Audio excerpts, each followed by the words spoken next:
Hello everyone, myself Richa Mishra. Welcome to Mishra classes. आज जो है हम क्लास 9th का हिस्ट्री का पहला लेसन फ्रेंच रेवोल्यूशन को आगे कंटिन्यू करने वाले हैं। पिछले वीडियोस में हम सबसे पहले देख लेते हैं कि हमने पिछली वीडियो में क्या पढ़ा था। तो पिछली वीडियो में हमने जो है 1789 की जो है आउटब्रेक जिसे कहा गया, जिस टाइम को उसकी कहानी पढ़ी, स्टोरी पढ़ी। उसके बाद जो है 1774 में जो है कौन राजा था, यानी कि लुई 16 जो है राजा बने, उनका विवाह कब हुआ, उसके बाद जो है किसके साथ हुआ। जब वो राजा बने तो उनकी ट्रेजरी जो है वो खाली मिली, और ट्रेजरी खाली क्यों मिली इसके बारे में भी हमने रीजंस को भी पढ़ा। साथ ही साथ जब वो राजा बने थे उस समय फ्रेंच सोसाइटी जो है किस प्रकार से डिवाइडेड थी और किस टाइप की थी, इसके बारे में भी हम पढ़ चुके हैं। तो आज का टॉपिक जो है हमारा वो है सब्सिस्टेंस क्राइसिस। सबसे पहले हम सब्सिस्टेंस क्राइसिस के बारे में पढ़ते हैं। चलिए स्टार्ट करते हैं। तो क्या बताया गया, देखिए यहाँ कि population was increasing. Subsistence crisis के बारे में जानने से पहले उसको कुछ सिचुएशंस के बारे में बताया गया। क्या कहा गया कि लगभग 1715 में 1715 में जो है पॉपुलेशन लगभग कितनी थी, 23 मिलियन थी फ्रांस की। लेकिन ये 1789 आते आते क्या हुआ, इसकी पॉपुलेशन जो है वो 28 मिलियन हो गई। इसका क्या मतलब है कि पॉपुलेशन वाज इंक्रीजिंग, जनसंख्या जो है वो लगातार बढ़ रही थी। और रिजल्ट क्या था, result was the demand of food grains was also increasing.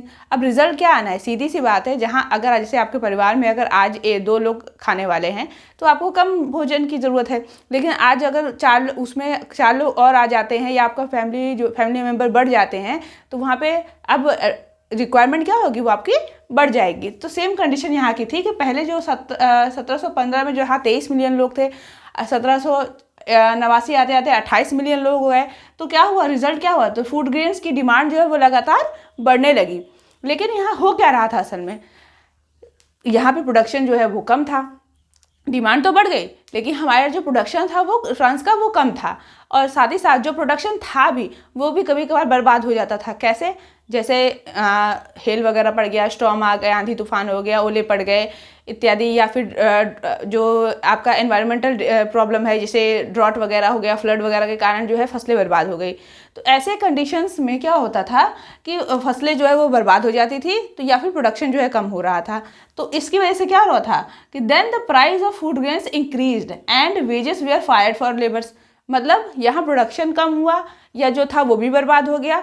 तो मार्केट में क्या हुआ, फूड ग्रेन के जो रेट्स थे, जो प्राइजेस थे वो बहुत ही हाई होने लगे।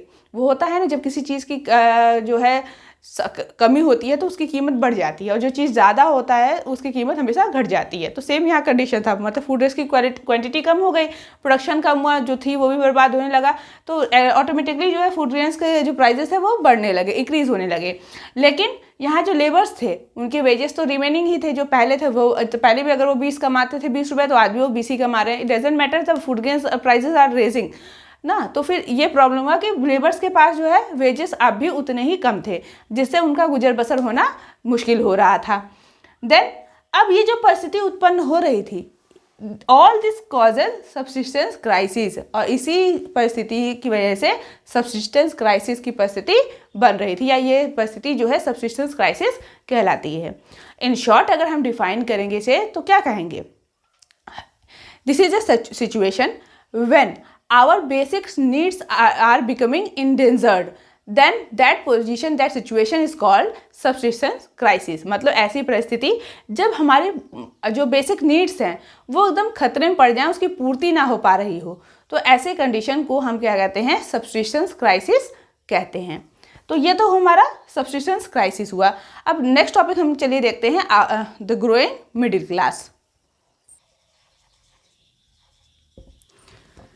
तो टॉपिक है हमारा क्या, a growing of middle class envisages and and of privilege. मतलब मिडिल क्लास जो है अब एक नया एक क्लास जो है और एक ग्रुप जो है वो अब बनने लगा था। मतलब जहाँ आपका 3 ग्रुप्स थे, अब एक और नया ग्रुप बन रहा था यहाँ समाज में, वो था मिडिल क्लास का। और साथ ही साथ एंड ऑफ प्रिविलेज भी हो रहा है। यहाँ कैसे हो रहा है चलिए देखते हैं। क्या बताया गया, देखिए, A section of third state become prosperous and educated. मतलब जो थर्ड स्टेट था जिसमें आपके लेबर्स, मर्चेंट्स वगैरह सब आते थे, उसी में से एक ग्रुप बना, एक अलग से ग्रुप बना, एक सेक्शन बना जो काफ़ी अब प्रॉस्परस हो चुका था, मतलब अब वो उसमें वो काफ़ी धनवान हो गया था, धनवान होने लगा था। साथ ही साथ वो एजुकेटेड भी हुआ, मतलब जो उसके पास धन आया तो उसने क्या किया, अपने बच्चों को, अपने परिवार लोगों को जो है एजुकेशन को एजुकेटेड करने लगे। और उनमें कौन कौन लोग थे, जैसे मर्चेंट्स वगैरह थे, जो व्यापारी थे, जो छोटे मोटे व्यापारी थे, जो बड़े व्यवसायी लोग थे, जो लॉयर्स थे, और जो ऐसे लोग जो मैन्युफैक्चरिंग ऑफ गुड्स वगैरह करते थे, मतलब मैन्युफैक्चरिंग का काम करते थे, ये वो लोग थे जो अब थोड़ा बहुत धन कमाने लगे थे। और धन कमाने के बाद इन्होंने क्या किया, अपने बच्चों को, अपने परिवार के लोगों को जो है एजुकेटेड करना प्रारंभ कर दिया। और इन्हीं से जो एक नया ग्रुप बन के उभर के आया, उसी को मिडिल क्लास कहा गया। अब इनका क्या मानना था, जब लोग एजुकेटेड हो गए थे तो इनका क्या मानना था कि now they believe that no group should be privilege by birth. अब ये एजुकेटेड हो चुके थे, उनको पता चल चुका था कि जन्म से कोई अधिकार किसी को नहीं मिलता है। इनका ये मानना था कि किसी भी व्यक्ति, किसी भी ग्रुप के व्यक्ति को जन्म से कोई भी जो है अधिकार नहीं मिलना चाहिए, वो अधिकार पाने योग्य होना चाहिए, तब जाके उसे कोई भी अधिकार मिलेगा। ये नहीं है कि आपने नोबल परिवार में जन्म ले लिया तो आप हर चीज़ से आपको मुक्ति मिल जाएगी, आपको टैक्स नहीं देना है, या आप हर सुविधाओं का उपभोग जो है वो कर सकते हैं। इस चीज़ को ये मानने लगे थे। और ये विचारधाराएं उनके पास कहाँ से आ रही थी, ये विचार, ये चेंजेस कहाँ से आए थे उनके थॉट्स में, कि दे वर इंस्पायर्ड बाय फिलोसफर। वो सोसाइटी में जो नए नए फिलोसफर्स थे, जो थिंकर्स थे, उनकी विचारधाराओं से अब ये प्रभावित हो चुके थे, ये समझ चुके थे कि किस प्रकार से कि समाज में जो है लोग गलत कर रहे हैं, नोबल्स और क्लर्जी वर्ग के लोग गलत कर रहे हैं, और उन्हें अब जो है किसी प्रकार का प्रिविलेज बाय बर्थ नहीं मिलना चाहिए, ये गलत है। और इन सारे विचारधाराओं में फिलोसफर ने अपना क्या रोल निभाया है फ्रेंच रेवोल्यूशन में। चलिए पढ़ते हैं नेक्स्ट टॉपिक पे हमारे, द रोल ऑफ फिलोसफर में। तो role of philosophers in French revolution हमारा क्या बताता है, देखते हैं। देखिए इसमें क्या बताया गया कि इन्होंने जो है, जो फिलोसफर थे, उन्होंने लोगों को जो है इक्वालिटी और फ्रीडम के बारे में जागरूक किया। ठीक है, they inspired the peoples regarding equality and freedom. कैसे? अपने अलग अलग जो उन्होंने किताबें लिखी, जो अपनी विचारधाराएं थी उनकी, उन्होंने अपनी अपनी किताबों में लिखी, और उस किताबों को पढ़कर लोगों ने जो है अब उनकी विचारधाराओं को जाना और उसे फॉलो करना प्रारंभ किया। जिनमें से कुछ फिलोसफर्स हैं जिनका इस काम में जो है मुख्य किरदार रहा है, जो आपके लेसन्स में आए हैं, उनके बारे में जान लेते हैं। जैसे पहले हैं जॉन लॉक। इनकी बुक थी टू ट्रेटीज ऑफ गवर्नमेंट। इनकी किताब का क्या नाम है? Two treatises of government. इन फिलोसफर्स का नाम और इनकी बुक्स का नाम ध्यान दीजिएगा, और अपने बुक्स में किस बात को इन्होंने सपोर्ट किया है इसे भी याद रखिएगा, क्योंकि आगे लेसन्स में साथ ही साथ जो है क्वेश्चंस आपको अक्सर पूछे जाते हैं इनके बारे में। तो जॉन लॉक ने अपनी किताब टू ट्रेटीज ऑफ गवर्नमेंट में क्या कहा है, देखिए कि he refute the doctrine of the divine of absolute right. मतलब इन्होंने सबसे पहले इस बात की मेन रूप से खारिज किया, इसको मानने से इनकार किया कि लोगों को जो आपके जो वंशज हैं, मतलब राजाओं का क्या होता है कि राजा क्या करता है कि राजा बना, उसका अगला राजा उसका बेटा बनेगा, अगला राजा उसका बेटा बनेगा। ये कहते हैं कि ये राजाओं का जन्मसिद्ध अधिकार है कि उनके जो आने वाले वंशज हैं वही उनके राजा बनेंगे। इस चीज़ का उन्होंने खंडन किया है जॉन लॉक ने। उनका ये कहना है कि ज़रूरी नहीं है जो प्रेजेंट टाइम पे राजा है, अगर वो अच्छा राजा है तो ये ज़रूरी नहीं कि उसका बेटा भी उतना ही अच्छा राजा साबित होगा। मतलब राजा उनको बनाना चाहिए जो राज्य करने योग्य हो, ना कि इसलिए उसे बनाया जाए कि वह राजा का बेटा है। तो उन्होंने इस बात को साफ इनकार किया है, कहा है कि यह जो अधिकार है, जो उन्हें संपूर्ण अधिकार दे दिए जाते हैं सर्वा बनने का, साथ ही साथ केवल राजा के बेटे होने के लिए कारण उन्हें राजा बनाया जाता है, यह बात बिल्कुल गलत है, इसका मैं समर्थन नहीं करता हूँ। नेक्स्ट सेकंड वन कौन है आपके? हैं जीन जैकिस राउजी। इनकी किताब का क्या नाम है? The social contract. ठीक है, इन्होंने अपनी किताब रखी, सोशल कॉन्ट्रैक्ट लिखी, और इसमें इन्होंने किस बात की बात की है? Equal voting right and democratic government. इन्होंने कहा कि हर व्यक्ति के पास जो है इक्वल राइट होना चाहिए वोट देने का, साथ ही साथ सरकार कैसे होनी चाहिए? डेमोक्रेटिक होनी चाहिए। जिस डेमोक्रेटिक गवर्नमेंट यानी लोग अपनी इच्छा से सबको वोटिंग का अधिकार मिलेगा, अपनी इच्छा से लोग जो है वोट करके अपनी गवर्नमेंट बनाएंगे और वो उनके शासन प्रशासन के कार्यभार संभालेगा। तो ये थे आपके सेकंड फिलोसफर। तीसरे फिलोसफर हमारे कौन है देखते हैं। तो तीसरे कौन है हमारे फिलोसफर, तीसरे हैं मॉन्टेस्क्यू।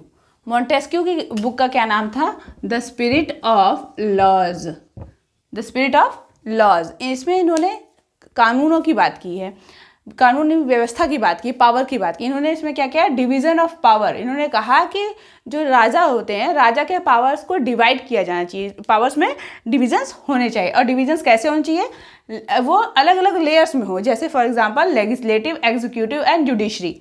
मतलब जैसे लेजिस्लेटिव वो संस्था होनी चाहिए जहाँ पे कानूनों को बनाने का काम किया जाए। एग्जीक्यूटिव जो होगा वो कानूनों को, उन लॉज को जो है एग्जीक्यूट करने का काम करेगा, यानी लागू करवाने का काम करेगा। जुडिशरी जो होगी इन सारी व्यवस्थाओं को देखने का काम करेगी, और प्लस ऐसे लोग जो उन कानूनों का पालन नहीं कर रहे हैं उन्हें दंडित करने का भी काम करेगी। तो उनका यह मानना था मॉन्टेस्क्यू का कि पावर्स जो होते हैं वो इस प्रकार से विभाजित होने चाहिए ताकि एक आदमी के हाथ में पावर ना हो और वो आदमी जो है उस पावर का गलत इस्तेमाल ना कर सके। तो इस प्रकार से ये सारे आइडियाज़ थे जो अलग अलग जो है फिलोसफर्स के द्वारा हमारे समाज में आ रहे थे, उनके बुक्स के द्वारा, उनके राइटिंग्स के द्वारा।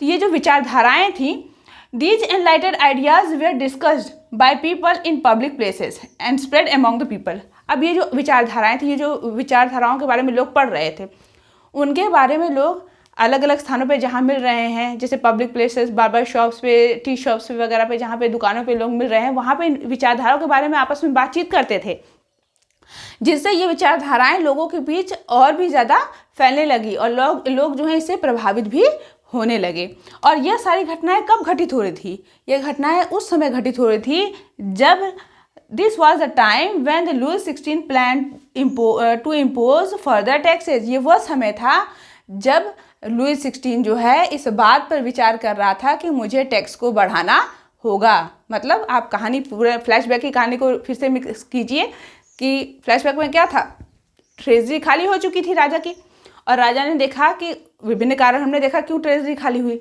तो राजा को ये लगा कि भाई अगर ट्रेजरी को वापस भरना है तो मुझे टैक्स को बढ़ाना होगा। तो ये वही समय था जब राजा टैक्स को बढ़ाने की बात सोच रहा था। तो पीछे समाज में ये घटनाएं हो रही थी कि लोग जो हैं अब जागरूक हो चुके थे और लोग जो हैं अब अलग अलग फिलोसफर की विचारधाराओं से जो है प्रोत्साहित हो चुके थे। अब वो जान चुके थे कि प्रिविलेजेस बाय बर्थ नहीं होंगी, हमें राइट वोटिंग का अधिकार मिलना चाहिए, हमें जो है हम पावर को एक आदमी के हाथ में नहीं रखना है, एक डेमोक्रेटिक गवर्नमेंट मिलनी चाहिए।